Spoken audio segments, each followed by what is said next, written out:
And now, your Storm Team 18 forecast. Weather from where you live. There's the cold front. You can see a few little showers with that front right now pulling away, and skies are clearing to the west. And we'll just pick up some of these high clouds and a few mid-level clouds for a while tonight. But there's the front that's producing a few of those little bits of showers right here from Kokomo back down to Kirkland. This is racing to the southeast, and behind it there's nothing going on, it's just clearing out. So once it briefly rains a hair from this, we're completely finished with any wet weather. There's the clearing trend on the west side here in Tippecanoe County, where we're headed for 44 for a low temperature tonight. 41 to 45 should do it area-wide. Again, the coolest since September the 9th. 44 Winnemac and Logansport, 43 Kokomo.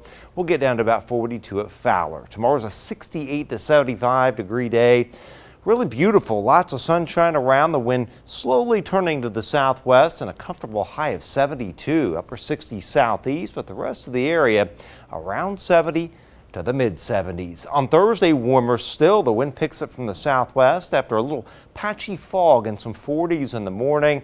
79 for the high and 76 to 81 going to do it for the area. 78 Monticello.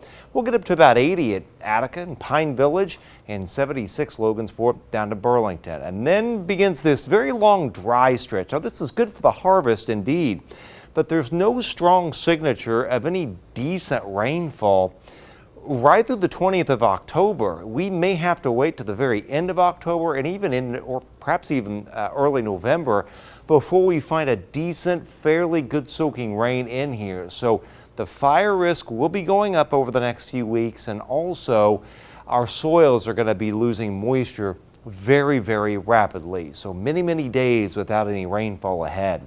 And speaking of days without rainfall, again, that's tomorrow. This is early tomorrow morning. 4:30, these are just some high and mid-level clouds around here and there on a cool night. Then there's all the sunshine tomorrow afternoon. Thursday morning, a little patchy fog, a few patches of low clouds. Otherwise, a really brilliant afternoon, lots of sunshine. And there is the dry weather taking over. We may have a couple or a few little brief dry cold fronts that come through, but overall, we call this a very strong positive EPO, and what that means is the jet from the Pacific all the way through Canada is very strong. We saw this same pattern last winter. You bottle up all the cool air, so the jet very strong, kind of ridging like this, and then it kind of drops into Quebec, and underneath that it's quite warm and very dry. So we're going to be in the warm, dry weather for a while.